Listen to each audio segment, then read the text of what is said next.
Bienvenue sur le podcast Aécriture. Je suis Isa, créatrice du compte Instagram Aécriture et du site internet aécriture.fr, plateforme d'accompagnement en écriture. Dans ces épisodes, on se parle méthode d'écriture, quotidien d'auteur, blocage et réussite. Mon but ? Vous rassurer, vous donner mes tips et vous booster à finir votre roman. Alors, si comme moi, vous êtes passionné d'écriture, installez-vous et on est parti. Hello ! Bienvenue pour ce nouvel épisode du podcast à écriture. J'espère que vous m'écoutez d'un coin où il fait un peu plus beau qu'ici, parce qu'en région parisienne, on a juste un temps hyper lourd et de la pluie. Chouette. Même si je ne suis pas une fan des grandes chaleurs, je déteste encore plus ce temps humide et chaud qu'on a en ce moment. Enfin. Alors, j'ai envie de commencer cet épisode par un petit big up à vous. Merci, vraiment merci pour l'accueil que vous faites au podcast. Ça me fait chaud au cœur. Je vais particulièrement adresser un gros merci à Break Your Day pour m'avoir incluse dans une de ses newsletters avec une si gentille présentation. Si vous m'avez découvert via cette newsletter, bienvenue à vous. La créatrice de Break Your Day propose des formations Instagram et des workshops et la nouvelle charte de son Insta est juste trop belle, donc allez y faire un tour, vous ne serez pas déçus. Merci à tous ceux aussi qui m'ont mis dans leur story, ça aide vachement pour la visibilité et ça permet de donner toutes ces chances au podcast. Si vous aimez ce format, faites-le savoir afin qu'il grimpe un peu dans le référencement et que la communauté s'agrandisse.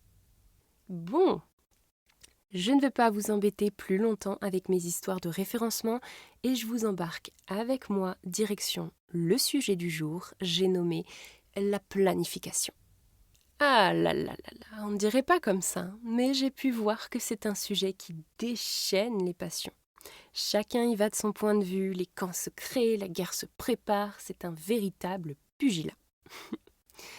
D'un côté, on a l'image un petit peu romanesque de l'écrivain, le jardinier qui écrit son histoire au fil de la plume, selon l'inspiration du moment, et qui découvre l'intrigue en même temps que son personnage principal.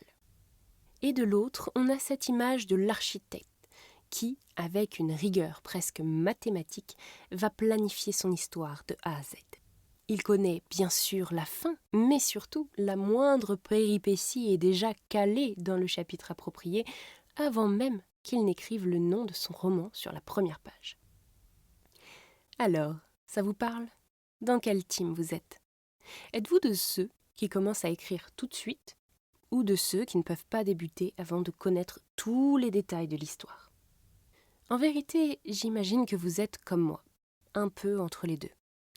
C'est la version « homme à tout faire », comme j'aime à l'appeler. C'est une position qui permet de débroussailler sans se perdre, de charpenter la maison sans en faire trop. C'est celle qui permet surtout de ne pas s'ennuyer lors de la rédaction, de laisser une place à la spontanéité et au détour, tout en sachant dans quelle direction on va. C'est celle où, armé d'un lock-pose, on navigue vers le One Piece, sans savoir quelle île il y a entre lui et nous. Vous me suivez ? Alors, comme je vous l'ai déjà dit, j'ai commencé à écrire sans savoir ce que j'allais raconter. Et ça m'a joué des tours. Ce n'est qu'après la formation Licard que j'ai vraiment pris de bonnes méthodes d'écriture. Et la vision de Licard et de son autrice phare, Lucie Castel, penche lourdement vers la planification chapitre par chapitre. Mais c'est de la planification totale, c'est très loin de l'homme à tout faire, me direz-vous. Vous avez bien raison. Et si ça a marché pour moi, pourquoi je ne suis pas son conseil ? Tout simplement parce que, fondamentalement, ça ne me convient pas. Ça m'a aidé pour terminer mon premier roman en canalisant mes idées et en mettant au clair ce que je devais faire, mais je dirais que c'est surtout l'ensemble de la formation qui m'a été bénéfique et non ce point en particulier. Alors, j'ai joué le jeu, j'ai planifié mes derniers chapitres et j'ai terminé mon roman. Mais en réalité, le plan a changé un grand nombre de fois. Je me suis rendu compte que j'ai l'esprit trop volatile pour m'en tenir à un plan aussi structuré. Et qu'en détaillant un plan avec autant de précision, je perdais surtout mon temps. Car si vous travaillez avec un plan détaillé, au moindre changement, il faut le modifier ce plan. Et si vous faites carrément un séquençage par chapitre en amont de la rédaction, vous n'avez pas fini de rédiger vos chapitrages si vous avez une nouvelle idée. Donc non, moi, il me faut beaucoup plus de liberté. Mais je ne suis pas une jardinière non plus. J'ai besoin de savoir où je vais, tout simplement parce que j'angoisse sinon. Je me pose 10 000 questions, j'ai l'impression de ne pas prendre les meilleures décisions, que mon histoire est plate. Bref, c'est souvent mon côté jardinier qui me fait angoisser et bloquer. Être architecte représente tout un tas d'avantages. Et c'est pour cela, je pense, que beaucoup d'auteurs et formateurs en font l'apologie. Parce que oui, la planification est une très bonne chose si vous l'adaptez à votre façon de faire. Et surtout, je suis persuadée qu'il faut un minimum connaître la fin ou une partie de celle-ci pour réussir son écriture. Alors, je n'émets aucun jugement de valeur. Si vous êtes jardinier 100% et que ça fonctionne pour vous, c'est parfait. Mais disons que vous jouez avec le feu, quoi. Et si vous ne connaissez pas votre façon de faire, si c'est votre premier roman, je vous conseillerais toujours de planifier un minimum. L'écriture est un marathon. Vous l'avez sans doute beaucoup entendue celle-là, mais elle est d'une vérité implacable. Il me semble donc plus qu'utile de vous la marteler une nouvelle fois. Certains auteurs ont la chance d'écrire vite, mais ce n'est pas le cas de tout le monde. Je ne fais pas partie de ces gens-là d'ailleurs. J'ai tendance à faire des pauses dans mon écriture à cause de ma fragilité et de mes éparpillements. Donc, mon roman, je peux mettre 1 an pour en faire le premier jet, voire plus. Pour vous donner une idée, mon premier roman m'a pris 8 ans à être fini. 8 ans avec de très longues pauses, des reprises à zéro, des erreurs dans tous les sens, certes, mais vous voyez pourquoi je parle de tenir sur la durée. Alors non, je vous rassure, vous n'allez pas forcément faire comme moi. En tout cas, je ne vous le souhaite pas, mais écrire, ça prend du temps. Surtout le premier roman. Plus vous serez formé, plus vous saurez ce que vous faites et plus vous aurez de chances de réduire ce temps. Mais je pense que le processus restera long. C'est tout à fait normal et j'ai même envie de dire, c'est nécessaire. Alors, pourquoi est-ce nécessaire de laisser du temps à son premier roman ? Eh bien, parce que ça nous laisse le temps d'évoluer. Lorsqu'on débute l'écriture, on a une vision de ce qui fait la bonne littérature ou non, la façon dont un livre doit être écrit. On a une volonté particulière derrière le style qu'on emploie, on a des ambitions parfois démesurées. Et il faut rêver grand, hein, jamais je dirais le contraire. Mais cette vision de l'écriture, de ce qu'est un livre, je vous promets qu'elle va évoluer.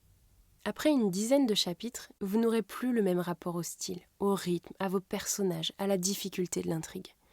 Passer du côté lecteur à celui d'auteur, c'est comme passer derrière un miroir.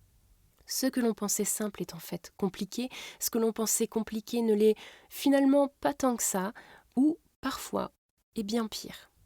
Votre plume évoluera en conséquence et votre histoire grandira en même temps que vous. Et cette évolution est normale. Un autre point est que vous allez passer des mois sur la même histoire, avec les mêmes personnages, le même univers, mais votre vie, elle va continuer. Vous allez vivre des joies, des peines, des changements, lire des livres, voir des films qui vont vous inspirer, vous faire mûrir dans votre réflexion.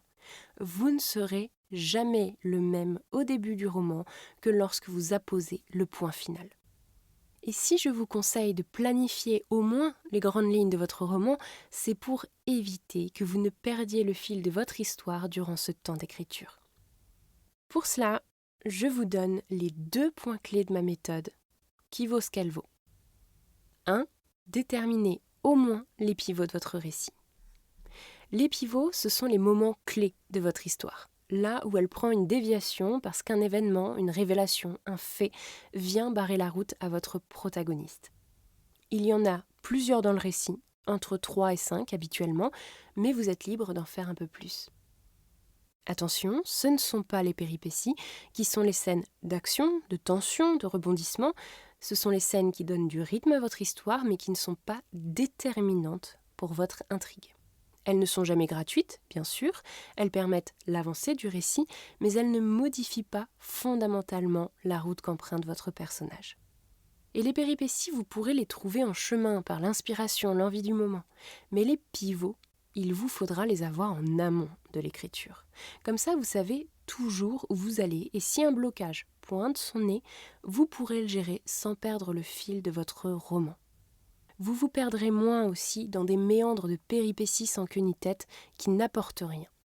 Les actions de vos personnages auront un sens et vous aurez moins de problèmes à leur dicter leur prochain move. Vous êtes libre ensuite de planifier plus ou moins en détail selon vos envies et vos besoins.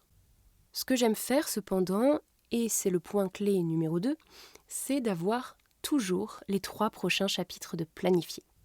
Pour l'exemple, j'écris avec plusieurs points de vue différents dans chaque chapitre et j'utilise les petites étoiles pour passer de l'un à l'autre. Du coup, dans un chapitre, l'histoire avance sous 2, 3 ou 4 prismes différents. Eh bien, j'essaye toujours de savoir ce qui se passera pour chacun dans au moins 3 chapitres. Comme ça, même si je fais une pause, je sais ce que je dois écrire lorsque je reprends et je n'ai pas de questions à me poser. Et j'avance au fil de l'eau sur la suite en fonction de ce que j'écris, de la dynamique qui prend forme. Ainsi, je garde une agilité, une souplesse qui me permet de faire évoluer mon récit en même temps que ma réflexion et de découvrir certaines scènes à l'écriture. Mais je ne fais rien de plus. Actuellement, j'ai repris l'écriture, ça y est, et j'étais bien contente de retrouver mon petit plan succinct et mes repères. Aujourd'hui, j'ai même profité de mon rendez-vous de 30 minutes chez le kiné pour planifier mes prochains chapitres, ce qui me rend bien plus sereine pour ma séance de ce soir. Comme j'ai déjà pensé à ce qui se passait ensuite, je n'ai plus autant d'appréhension à écrire la scène qui m'attend. Tout ça pour dire que la planification n'a pas besoin d'être effectuée totalement en amont. Vous n'avez pas à être soit architecte, soit jardinier. Vous devez trouver la méthode qui favorise une écriture naturelle. Ne vous calquez pas sur le rythme des grands écrivains. Ce qu'ils disent et enseignent ne s'applique finalement qu'à eux ou aux personnes qui leur ressemblent. Et cela ne vous concerne peut-être pas. Ce n'est pas de la cuisine, c'est de la débrouille. Les mêmes ingrédients ne feront jamais le même plat. Donc partez du plat et trouvez vos propres ingrédients. Chaque auteur est différent parce que nous n'avons pas le même cerveau, pas la même énergie, pas la même logique, ni le même temps à accorder à l'écriture. Il n'y a aucune méthode parfaite, juste la vôtre, en accord avec vous. Alors testez les différentes méthodes et surtout modifiez-les quand vous sentez que ça coince. Ne restez pas embourbé dans un truc qui ne vous convient pas. Je finirai donc cet épisode sur cette phrase. Il existe une solution pour chaque auteur, alors entre planifier et ne pas planifier, choisissez l'entre-deux qui vous motive et vous aide à avancer. Sur ce, moi je vous dis merci de m'avoir écouté, j'espère que cet épisode vous a plu. Si c'est le cas, soutenez-moi en laissant une note sur votre application de podcast, en vous abonnant si ce n'est pas déjà fait et en partageant cet épisode. Petite nouveauté, si vous pensez que mon travail sur ce podcast ou sur Insta est de bonne qualité, vous pouvez maintenant me soutenir via un don sur Buy Me a Coffee à l'adresse buymeacoffee.com/aécriture. Vous pouvez participer comme vous voulez, ça m'aide un petit peu financièrement et ça me permet de me concentrer sur l'essentiel, la création. Sur ce, on se retrouve bientôt pour un prochain épisode.